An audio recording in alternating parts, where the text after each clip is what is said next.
Hello humankind, how are you doing? Steve Appleyard here. I hope you're all well.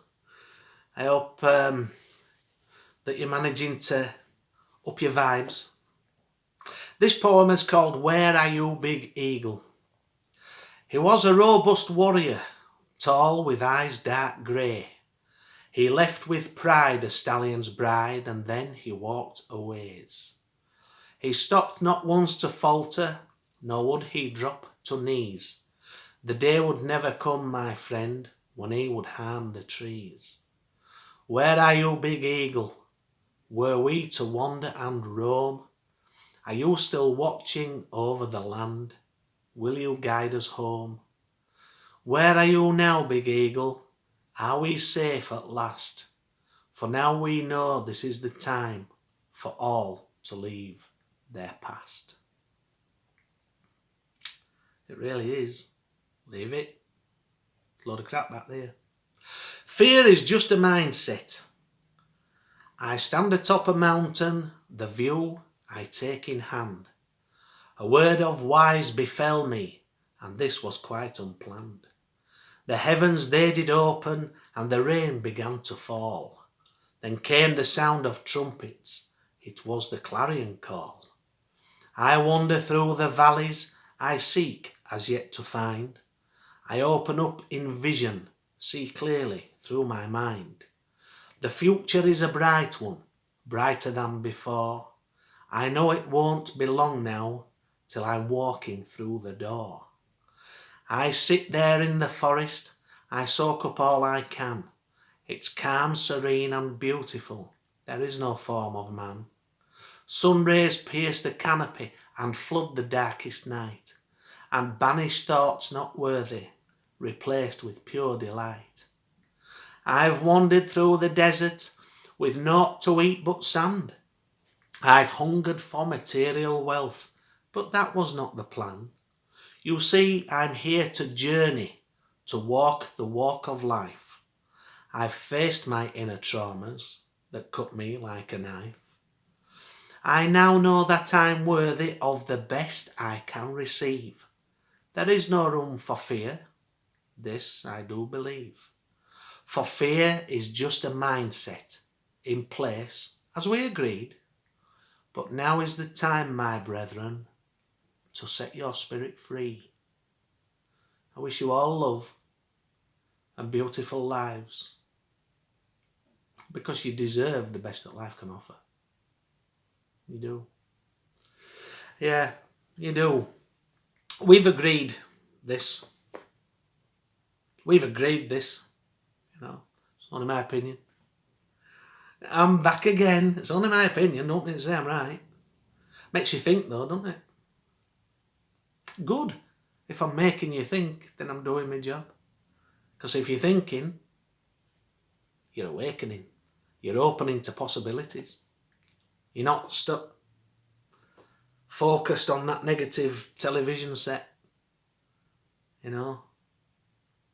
So then I've done a little job then, haven't I? I've done my job then, haven't I? So it's all right if we can all help, you know, one way or another, try and help people feel better about, you know, not so much what's going on, but, you know, we can be hopeful, can't we? We can be hopeful, we can live in hope, can't we? And believe that it's going to get better, because it is. It is. It absolutely is. Yeah. So, what shall we talk about today then, wonderful humankind? Let's see. Shall I make a story up? Do I? Don't want to. Or shall I tell you about something that really happened? Oh, I don't know. Should I? I've got a mate. Well, I've not spoken to him for a while, but he's my mate. And when we first left school, and I went on this youth training scheme at first with my mate, and it was just because he was my mate, you know. So, and anyway, that was a welcome to the real world. That was. Because it was for motor vehicle mechanics and repair. So it was to become a mechanic, you know. And it was just a year-long course for this. And at 16, I didn't know anything back then. You know, life had been all about trying to have fun and just, you know, even at school, wanting to have fun. So, anyway, we went on this course and you got allocated out to different garages for your works experience. And my mate landed at a beauty, you know, they really looked after him and he got his apprenticeship and everything. And mine, where they sent me, they had 3 businesses.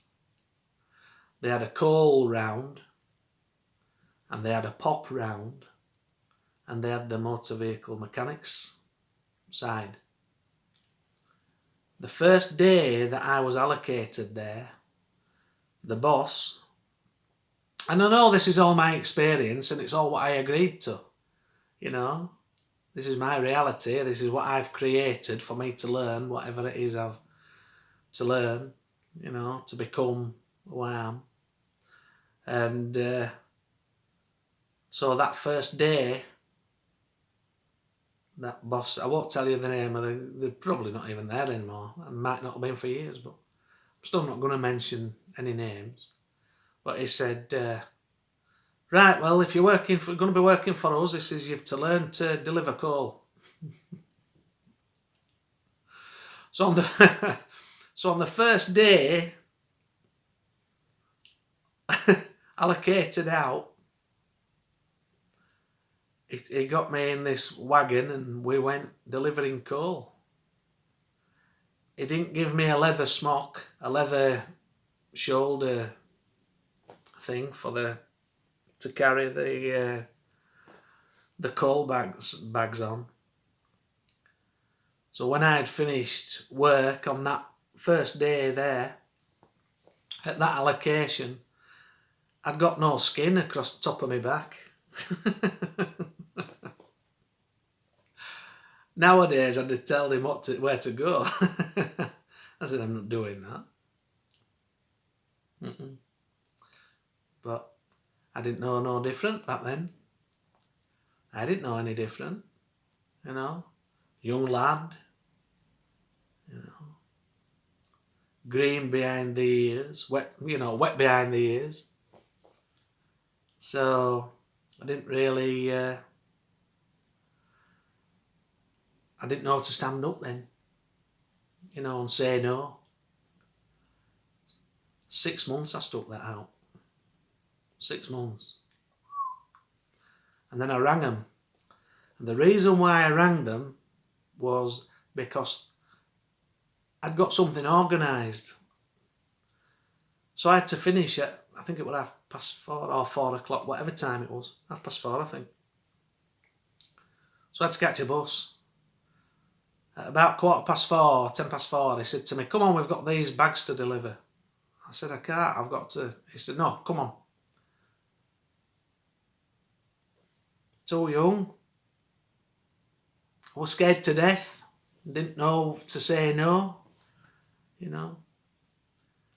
So we went, and it was snowing. And we had to go to Swillington from Leeds, which was a good drive. So there was no way I was finishing at 4:30. I should have just told him to bugger off, but I didn't know then, you know. I didn't know then. And we delivered in, and then we got to Swillington, and I said, I've got to go. So he stopped the wagon. He said, get out. So I got out. In the snow, that were about, probably that deep, I don't know however deep that was. And I had to walk I was wet through when I got to Rothwell, to the bus stop. And luckily there was someone there. I can't remember who it was, but there was someone. I remember there was someone there who I knew. Yeah. So I borrowed some money off them so I could pay to get on the bus, because I had no money on me. Yeah. Aye. That was a wake-up call, you know. But that first day was a wake-up call. That was a welcome to the real world, you know. I had no skin on top of my back. I was black bright and sore. Yeah, but it's all part of life's experience, you see, isn't it? It's all part of life's experience. And, you know, just, I'm not gonna keep saying about, you know, things like, you know, stuff that, because everybody is here to learn. Everybody, one way or another. So I'm not feeling sorry for myself or anything. I'm just telling you little stories, you know.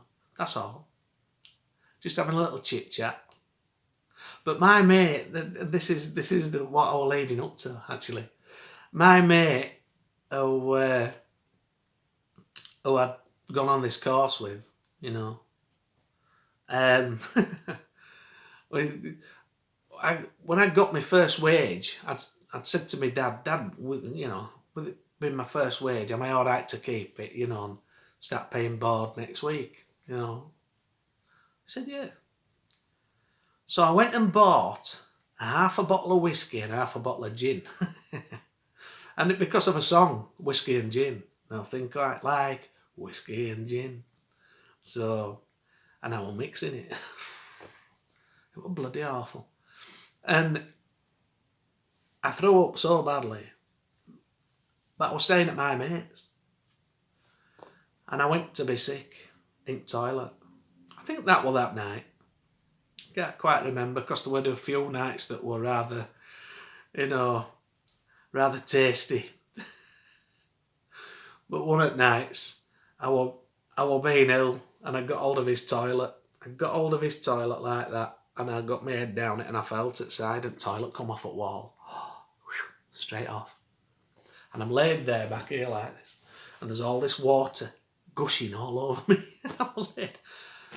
Well, ruined his... I mean, his toilet were buggered. I'd ripped it off. I didn't do it on purpose. I was just that drunk. I felt it side and it came off.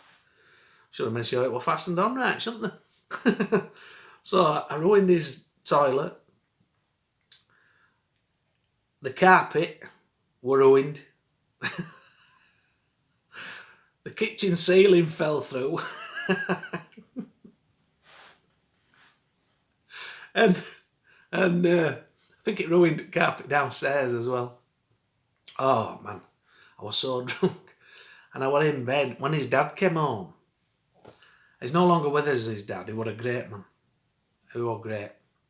And I heard him downstairs, and he sort of damaged. And I heard my mate talking to his dad. And then I heard him go, "Where's that effing happy?" Boom, boom, boom, boom. And I just started laughing, and I just pulled covers over my head. And it went bang, bang, bang, bang, bang, bang, bang. He always used to do that to me. You know, I did it to, you know, it's how he was. It wasn't, I'm not malicious, you know. I mean, there was one time we'd been on a trip, and we'd been to, I think it was Scarborough. I think we'd been to Scarborough on coast.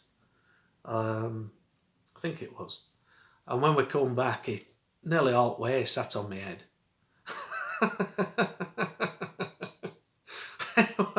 He was a stocky man, he was a big man. You know, he used to do some boxing in his time. And so we got having a bit of a, you know what I mean? But in fun. And then he'd give me some. And he'd say, "Have you had enough?" And I'd go, "Yeah, I've had enough." And then he'd stand up, he'd sit up, and he'd go, "Have you done now?" And I'd go, bang, and I'd wallop him. Then he'd beat crap out of me again. And then I'd go, I've had enough. And he'd go, I had enough. Yeah. And I was sat on one side of the aisle on this bus, and I've got my arm up on thing like this. And he sat on the other side. And as I went, I've had enough. I said, come on, shake hands. And as he leant over to shake hands, I went, bang, and I walloped him with that one. And that's when he sat on my head. He pinned me down, give me a good hiding, and he pinned me down and he just sat on my head. And the mucky bugger brought wind, and it was, I'm going, it's fish and chips, ah! And he was laughing his head off. I'm going, it's Guinness and fish and chips. Oh dear. Yeah, he was a lovely man. He was a great man. Yeah, he was my mate. He was everybody's mate. He was great. Yeah, he was great. Yeah, he was. I used to knock on the door and the door would open and he'd smack me in the mouth like that and then shut the door again, laughing. Yeah, great man. Yeah, well. So, and it's amazing, isn't it, how, you know, in us lives, you find that, you know, every so often somebody'll obviously pass, you know, on and go back, you know, to spirit, to source energy, go back to where it is, where they go, where all energy goes once it leaves your body, back to the creator, wherever. And every so often there'll be someone like my mate's dad who will unfortunately pass. And the showing of love, how it pulls people together, you know, when somebody like that passes, you know, it brings out the love. And unfortunately, a couple of years ago, we lost another great friend, you know, and it's life. I understand that, it's life. But that same again, it pulls everybody together, and it's love. And it really is, it's love what matters. It's love what matters. We don't want to be falling out and fighting and carrying on. It's love what matters. Yeah, it's time we all got ourselves, you know, out of that pit of doom, away from all that negativity. It's all getting washed away. It's all getting washed away off the planet. But and you'll see it in your lifetimes. You'll see it. It's changing. It's all changing. Good. Thank goodness. Yeah, thank goodness. Thank goodness. It's been a long time coming. But and this is something I'm going to say now, is that if right, there's a lot of stuff in, you know, like there's a lot of prophecies and stuff like that in them. And my question is, if you had a chance before you came to this earth plane, if you had a chance to be the one who said enough's enough now, if you had that chance, if this is all hypothetically speaking, this is all like, if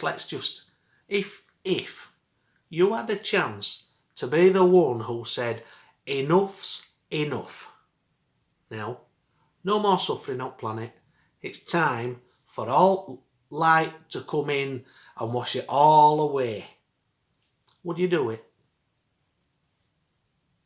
Would you? Or would you prefer to just keep going along, living with the sadness and the guilt and the shame and the fear and all the low vibrational energies? Or would you say, do you know what? Yes, I would. Yes, I would call time on it. Yes, I would. Well, I've got news for you. You can. You are in control. You are in control of your life. You are. We are each individual creators. We are the creator. All of us. You know, we're all linked. It's only my opinion. It don't resonate. But if it'll help you raise your vibes, you can change. You can change. You don't have to. No one's making you. But I guarantee you, when you wake up to the fact that you're not just skin and bone, and when you find yourself, and when you can take control of your mind, that's the beauty. That's the beauty. When you can take control of your mind and stop all that mind chatter and live in the moment, that is when you are in control. That's when you are in control. When you're in control, you can mould your future. Yeah, you can. So I've news for you. You can change. You don't have to live in the darkness any longer. You don't. Because if you don't change you, no one else is going to change you. You've got to want to get out of that pit of doom. You've got to want to get out of that negative frequency. You've got to want to change, you know.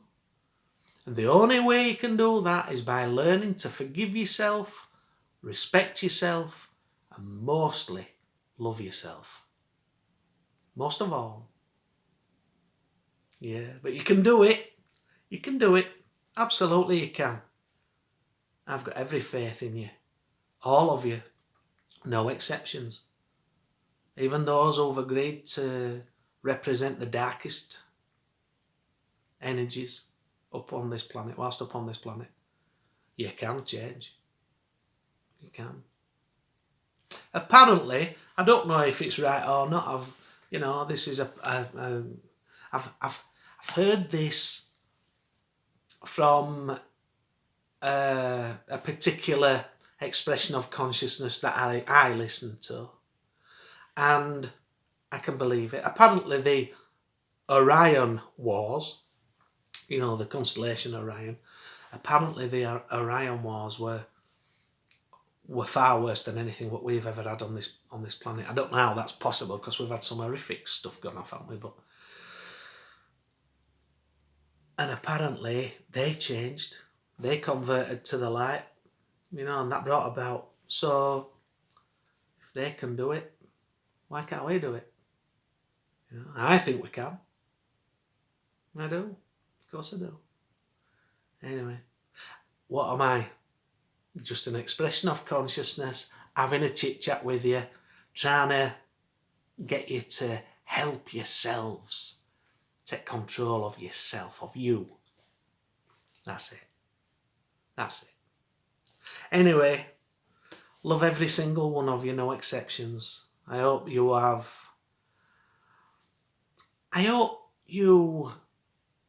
get something from these videos, I really do. So, and,